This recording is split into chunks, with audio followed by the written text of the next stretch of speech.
Hello. This is my second time doing this because my Wi-Fi was being weird. So I hope that you can see me because I'm not doing it a third time. But anyway, I hope you are all well and doing as well as you possibly can be given the circumstances that is life right now. If you are watching this live, hello again. Hello, take two. If you're watching this on YouTube later on, hello. Thank you for joining me.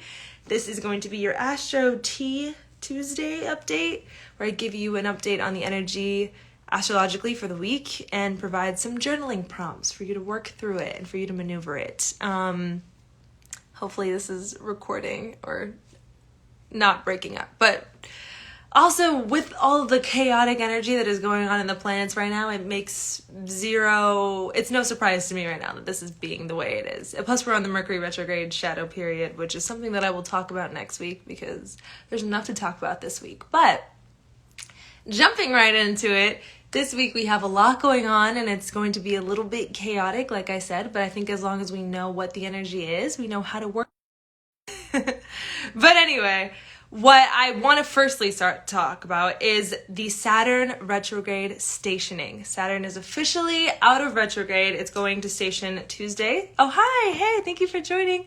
It's going to station still this Tuesday, which is today if you're watching this live or if you're watching this later on, at 1:11 a.m., which is a beautiful and synchronistic number, and I love to see it. And the reason why I think it's such a beautiful synchronistic number for this planet to officially stop going retrograde and to kind of station still is because Saturn, anytime we have any aspects with Saturn, it's a time in which we learn a lesson, right? I think that Saturn is the planet of sort of like that. Saturn is that stern stepfather that's going to teach us whatever lesson he wants to teach us in the dry and tough love kind of manner. So if any lessons have presented themselves in your lives within this past few months, whether it's been through loss or devastation or the start of a new relationship or a new career, honor whatever lesson has come with that. Honor whatever thing that has come into your life that has served your own growth. It's most likely come from Saturn. Hi, thank you for joining.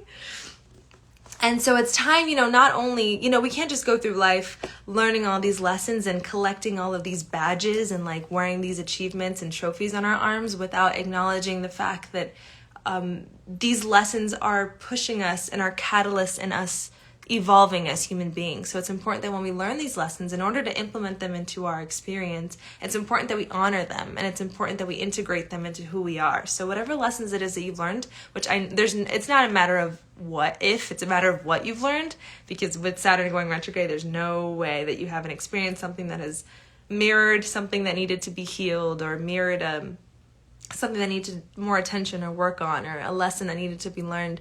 Honor it. Take this time right now to just kind of be still and honor what new version of yourself you have evolved into thanks to Saturn retrograde. And also just bid it farewell, because that retrograde was a tough one to endure. So if you endured it, I'm proud of you. And the second thing that's going on this week is that the full moon is going to be in Aries. So this full moon is called the harvest full moon because it's the closest full moon to the autumn equinox that we had last week. So the autumn equinox last week was really calling us to look at the harvest and look at all of the beautiful manifestations that we built for ourselves ever since the seeds of intentions that we planted during the spring equinox in March. So now that we have come a long way, basically 6 months, and we've seen all of the beautiful fruit and vegetables and new relationships and career advancements and accomplishments that we've harvested for ourselves and that we are deserving of. This morning I pulled this card and I was like, the cards never lie, but I pulled the material harvest card because it's a really important time to look at everything that we built for ourselves, look at this empire and this foundation that we really cultivated for ourselves, and not only honor it, right, and survey it and allow ourselves to enjoy it, right, because that's the point of building empires for ourselves. It's so that we can actually enjoy it. But now with this full moon, it's calling us to get rid of anything that threatens our harvest from thriving. It's not a matter of cultivating a healthy environment to have all of these beautiful things and then allowing them to just collect dust, because then they're going to see that they're not appreciated and they're going to leave. Now that we have this beautiful foundation, this beautiful harvest, everything that we built for ourselves, how are we going to nourish it, to care for it, to create an environment in which it wants to stay, in which it wants to thrive, right? So when we build these lives for ourselves, we don't want to just gain all of our achievements and then just harbor it and go back to outdated cycles. But how can we create a lives in which we are nourishing this new harvest, this new bountiful, plentiful bunch of fruits and apples and manifestations? So I did a workshop earlier this week. It was a letting go workshop, and I remember the speaker, who was incredible, and I will link her name in her bio once I remember it, because I've been trying to remember it all week. But she talked about how when we're letting go of things, right, it's not a matter of looking at what we're getting rid of, but rather shifting the perspective in the fact that we are being intentional with what we're choosing to keep, right? So if we go into our closets, we're not getting rid of a bunch of clothes. We're being intentional with the clothes that we want to keep in our closets. And when we get rid of, relationships that no longer serves us, we're not cutting off a bunch of friends or, getting rid of people. We're being intentional with the relationships that we do want to nourish, that we do want to nurture, that we do want to pour ourselves into. So it's the same thing, now that you've created an environment, or you've gotten this new job, or you're in this new relationship, or you have this new sense of internal peace and well-being, how are you going to care for it? What are you not getting rid of, but rather what are you choosing to keep in order to cultivate this new sense of being and keep it thriving and keep it nourished? So just be intentional with it and allow this full moon in Aries to just be a final day in the chopping block. Really, whatever outdated beliefs, internal dialogue, whatever it is that's not allowing you to keep this harvest thriving, get rid of it. It's not time. Maria Kondo it. And what else? And so we have a lot of planets right now that are in Aries. And Aries is a very argumentative energy. It's the rebel. It's the rebel without a cause, the rebel with a cause. It's the war sign. So, we have Chiron in retrograde in Aries. We have, what else do we have? We have Mars retrograde in Aries, and we have the full moon in Aries. So there's a lot of Aries energy, I should say, going on. So this is going to manifest, unfortunately so, in a lot of arguments and a lot of, actually physically in our physical environments, there's been a lot of collisions, a lot of fires. So just be more cautious whenever you are out in the world. But otherwise, it's going to manifest in a lot of petty arguments and a lot of I'm hurt and therefore I'm going to hurt you energy, and a lot of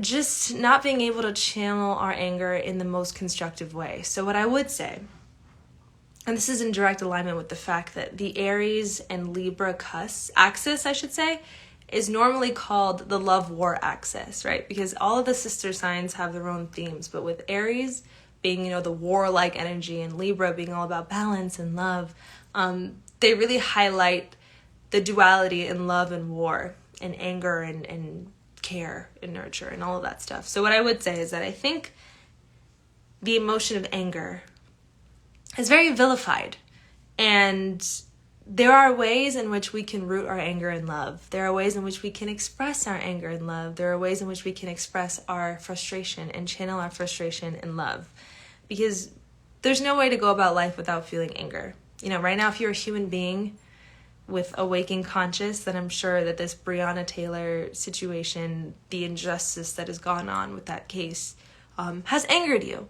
So, but it's not a matter of, letting that anger drag you down into a dark place where you don't, where nothing can grow, but rather channeling that anger into a place that is constructive. How can you channel that anger in a constructive manner, whether it be using your voice on whatever platform that it is that you have to speak about injustice, whether it's protesting, whether it's,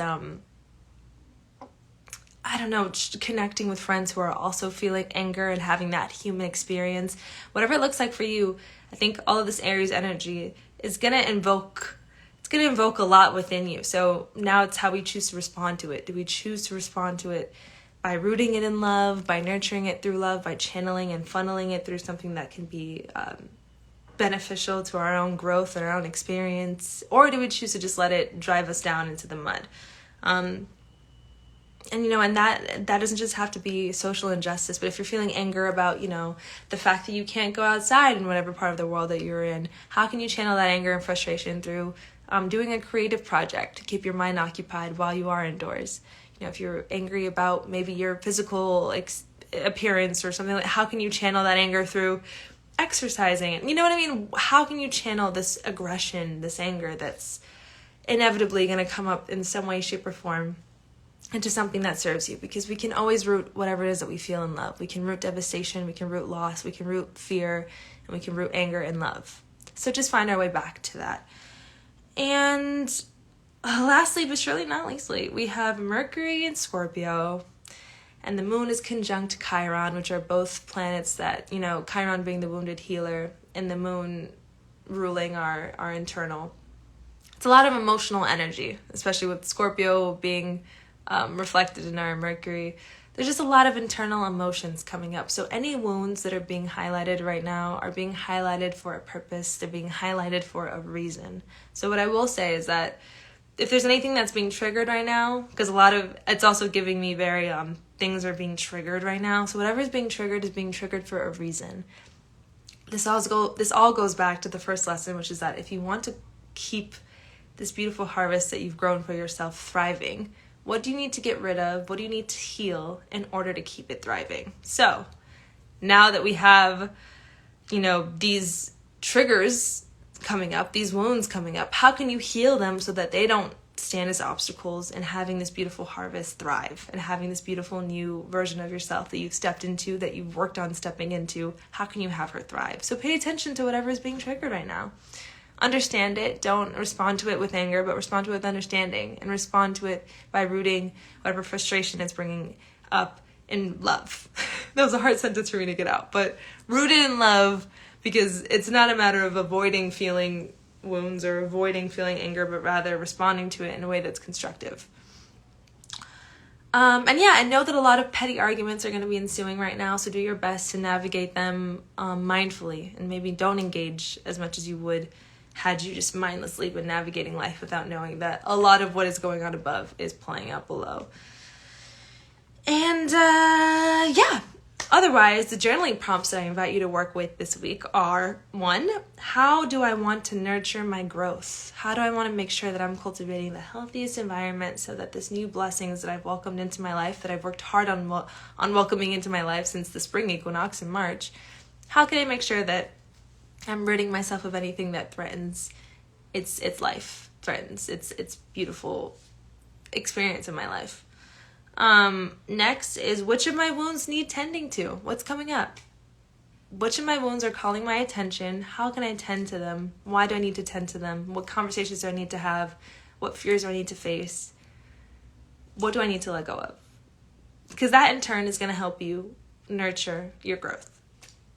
And lastly, but certainly not leastly, how can I root my anger in love? How can I respond to whatever frustrations and whatever maybe uncomfortable emotions that are coming up right now? How can I respond to them and root them in love? How can I channel them through love? How can I channel them constructively?